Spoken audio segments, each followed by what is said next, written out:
The West Virginia Mountaineers likely played their way into the NCAA tournament with a win over the UCF Knights on Saturday. And Javon Small, did he play himself in to a Big 12 Player of the Year award? We're going to talk about both of those in this episode of Hoops from the Hills. Thank you for tuning in. I'm your host, Couz. Before we move on with the show, I want to give a quick shout out to my new channel sponsor here, Appalachia Digital. If you are a small business and you're looking to get your business found on Google, or you want to build a brand new website, look no further than our good friends over at Appalachia Digital. They will take care of you. Go to appalachiadigital.com/Couz to let them know that I sent you, and they will take care of your needs. Now, let's get on with the content. West Virginia defeats UCF. They are up big, as much as 27 points in the first half. They allow UCF to come back in the second half. I think UCF cut the lead to as little as 3 at one point. But West Virginia, thanks to a couple big shots down the stretch by Amani Hansberry and Jonathan Powell, and, of course, Javon Small doing his thing, they're able to hold off the comeback attempt from the Knights and win 72-65 in Morgantown in the final game of the regular season for 24-25. Coach Darren DeVries and this team definitely overachieved when you consider the adversity they had to deal with. If you had told me before the season started that they will play about 3/4 of this season without Tucker DeVries, Jaden Stone, who was arguably going to be one of the top scorers on the team, would not play a game because of injury and other issues he's dealing with personally. With this all brand new roster, brand new coaching staff, none of the players, only one player returning, or two players returning from last year's team, and only one of those who played any minutes at all, and I think he only played a couple minutes all the whole season, that being Aiden Tagaloa Nelson, the walk-on, the football player and basketball walk-on. If you had told me all that was going to happen before the season, no way would I have thought this team wins 19 games. Heck, I only predicted them to win 15 when I knew Tucker was going to be, when I thought Tucker was going to be healthy all season. I just thought that the roster rebuild, the overhaul was going to be too much for Darren DeVries to come out here and make an NCAA tournament appearance. And by gosh, he proved me wrong, and I'm taking the big L.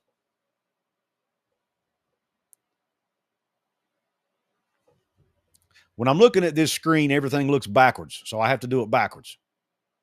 I don't know if it's this or this. Either way, it's an L for me, a big L for me. But I'll take it. As a West Virginia fan, I will gladly take the L here, and I'm so proud of Coach DeVries, the staff. I'm so proud of the players. They stepped up. The moment never seemed to get too big for them. Yes, did they have some late game collapses that almost cost them? Yes. Did they lose some games they shouldn't have lost? Yes, but they also won a lot of games they shouldn't have won. They go to Allen Fieldhouse and get a win. They beat Arizona and Gonzaga both in overtime in the Bahamas. They defeat Iowa State. They defeat a good, at the time, who was a good Georgetown team. They played good basketball for most of the season, despite the adversity they had to deal with. Javon Small, second in the Big 12 in minutes played, over 36 minutes a game. Jonathan Powell, I think he was top 15 or top 20 in minutes played in the Big 12. They had a 7 to 8 man rotation for most of the season. Heck, Amani Hansberry even missed a couple games with injury. They still found a way to win. They finished the season 19-12, 10-10 in the Big 12. They won 9 games total all of last season. They win 10 games in the conference this season. The most games they've won in Big 12 play in a while. The most road games they've won in Big 12 play in the last 2 or 3 seasons combined. That included a couple seasons under Bob Huggins, by the way, who everybody thought they should have brought back to be coach. I think most fans can now happily say we're in good hands with Darren DeVries. And though we all love Huggy Bear, and we love what he did for the program, we love what he did for the state, I think moving on from him has now proven to be the right move long term. And Coach Darren DeVries has this team and this program rolling. The future looks bright. Now, they still have work to do. They have a Big 12 tournament to play. They have an NCAA tournament to play. So they have some goals ahead of them. What can they make a run in the Big 12 tournament? Can they shock some people? Can they knock off their opponent in the second round? Can they go into the quarterfinals and knock off the number one Houston team, who they likely will have to play. Can they pull more upsets? I wouldn't put it past this team. I think they're capable of just about anything. Now, full disclosure, I did not watch the UCF game. At least I wasn't locked in. I did have the game on, and I was watching it, but I was also doing something else, a family-related deal. So I wasn't able to totally lock in, so I can't sit here and give you a full breakdown of the game. But what I can do is tell you that Javon Small ended the game with 25 points. He did 19 of those coming in the first half. He was absolutely dominant in the first half, and once again was the best player on the court, which, by the way, we're going to talk in a minute. Does he deserve Big 12 Player of the Year award? I'm going to give you my top 5 Big 12 Players of the Year, okay? We're going to do that here in just a minute. But when you look at West Virginia's stat line here, the box score, Javon had 25 points to go along with 9 assists, almost a double-double.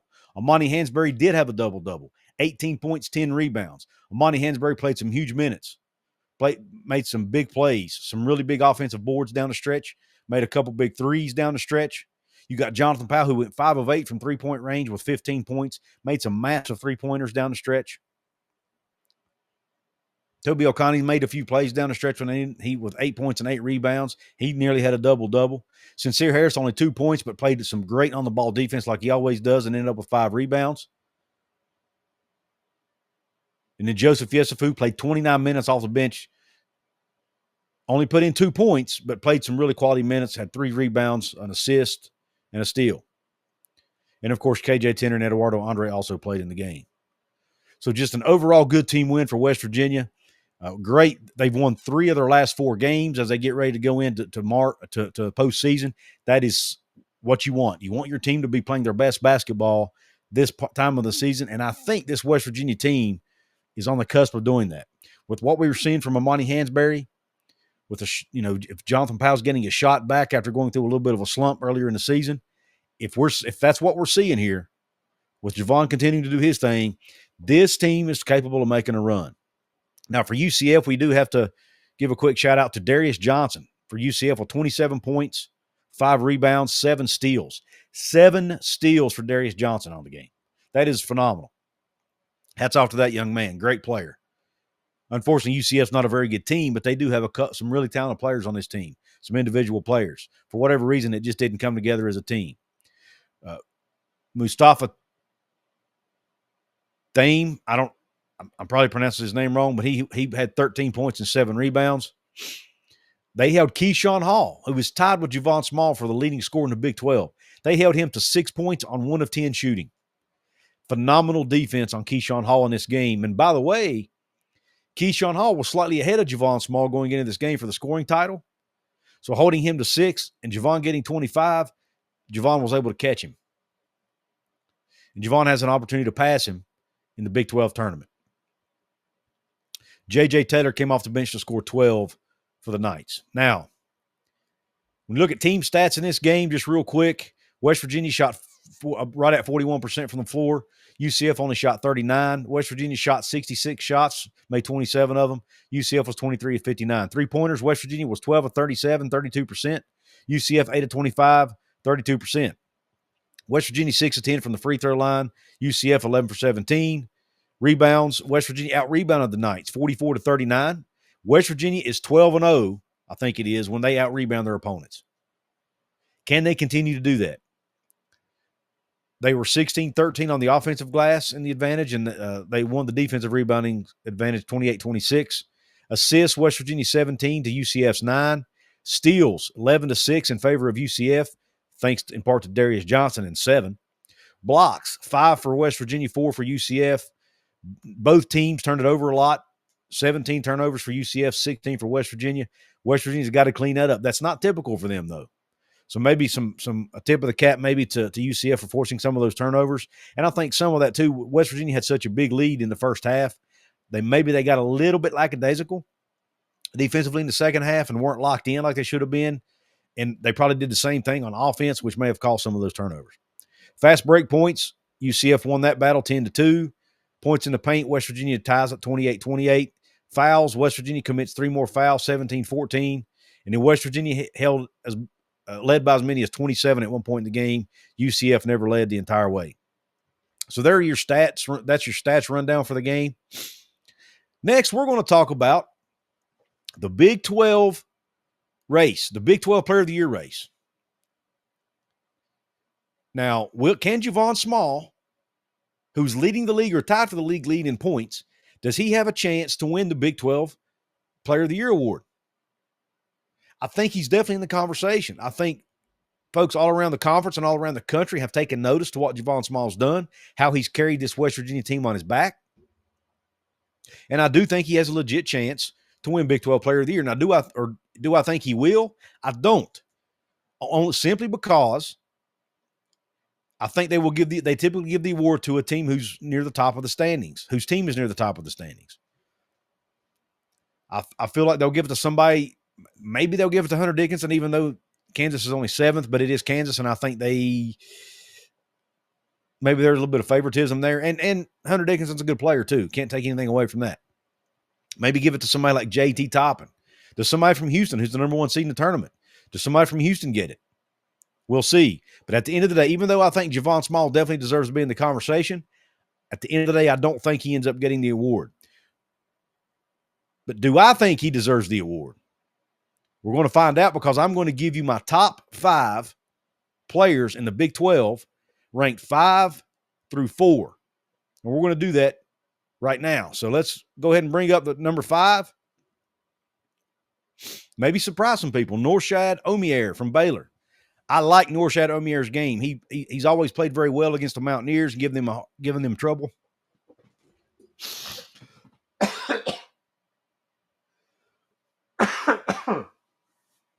Oh.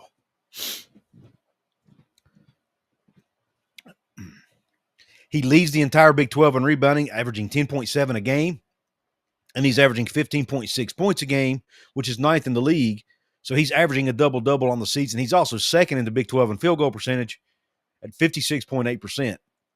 Baylor finished the season with an 18-13 record, 10-10 record in the Big 12. They are the number 7 seed in the Big 12 tournament.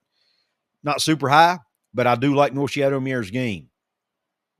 And I thought, averaging a double-double, he deserves to be on this list, in my opinion.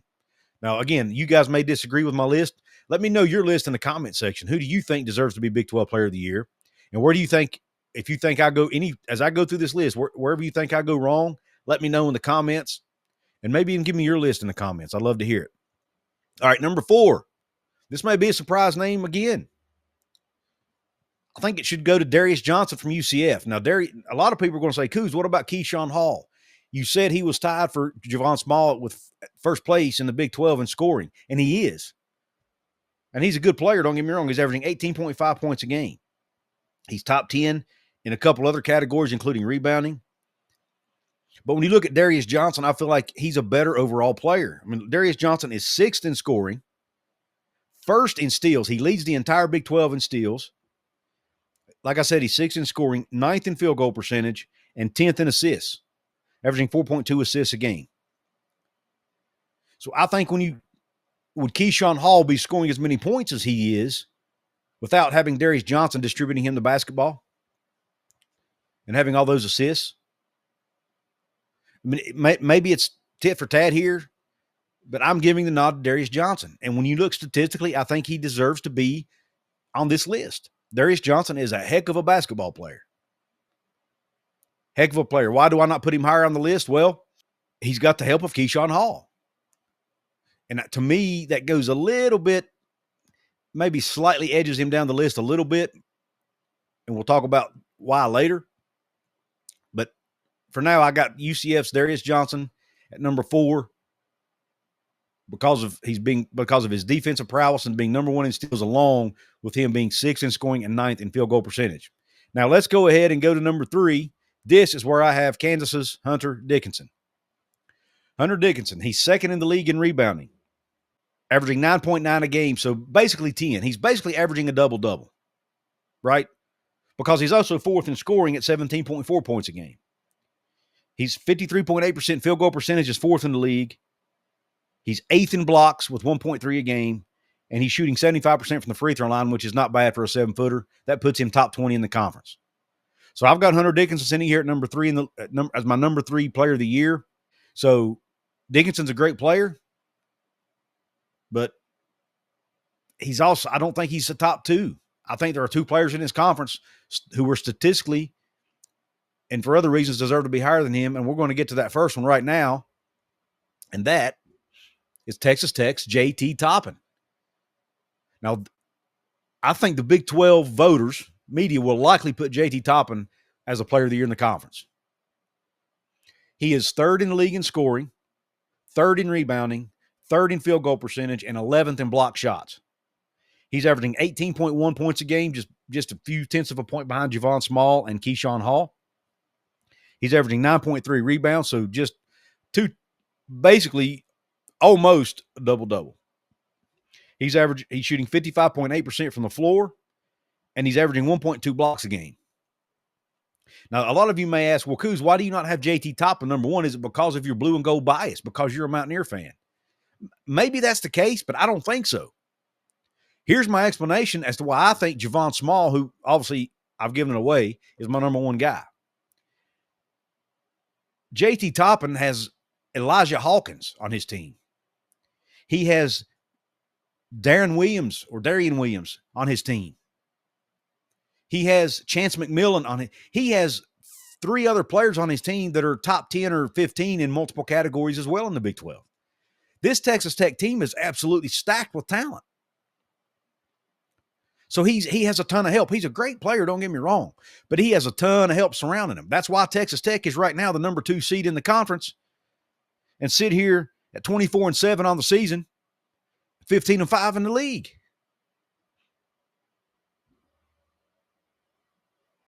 Because of the talent that they're loaded with outside of just J.T. Toppin. So therefore, I give Javon Small a slight edge over him.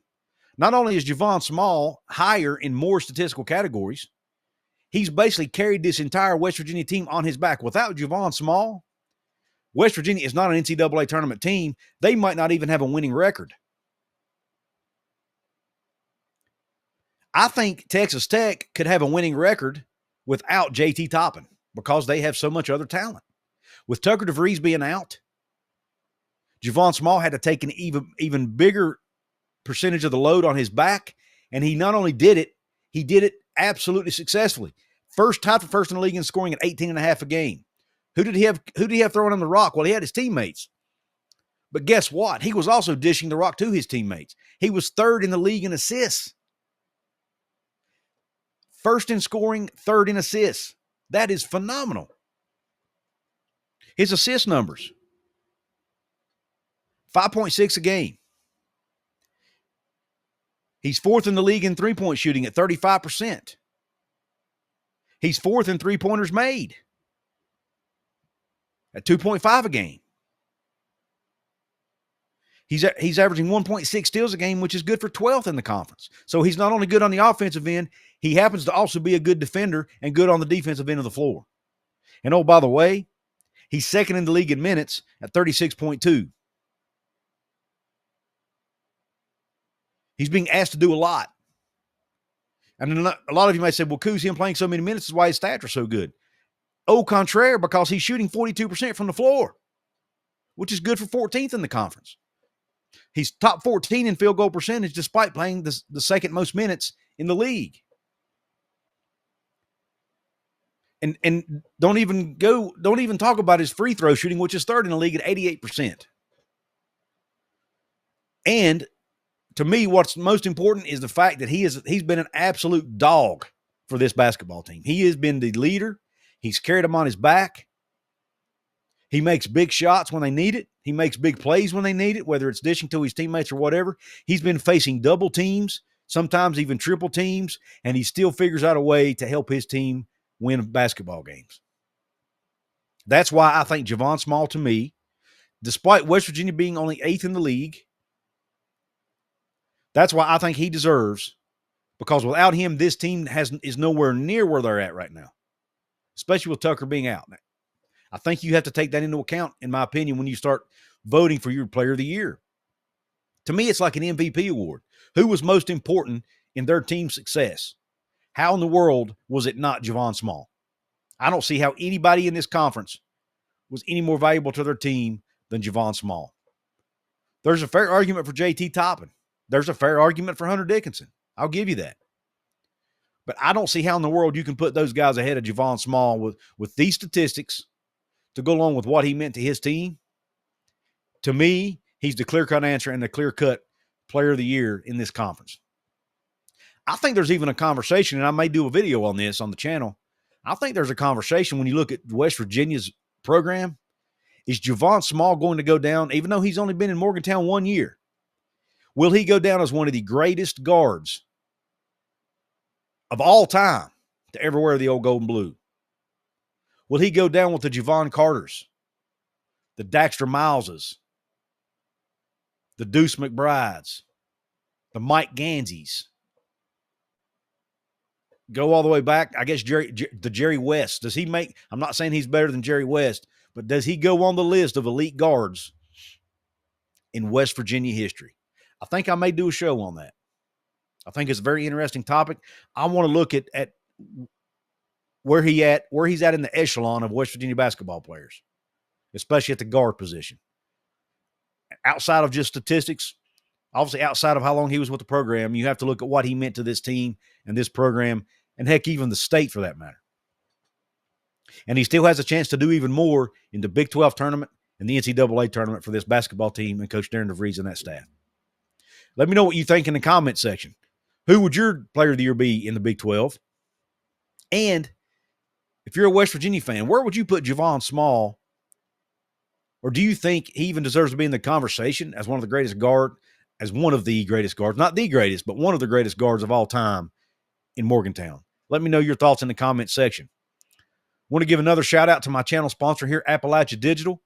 Check them out for your needs online, whether you're trying to get found on Google or whether you want to build a new website.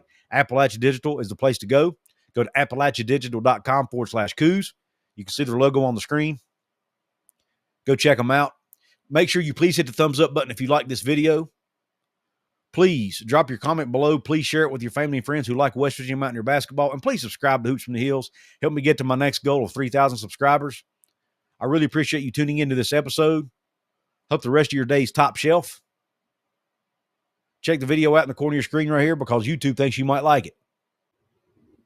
Have a blessed day. And Q Country Roads.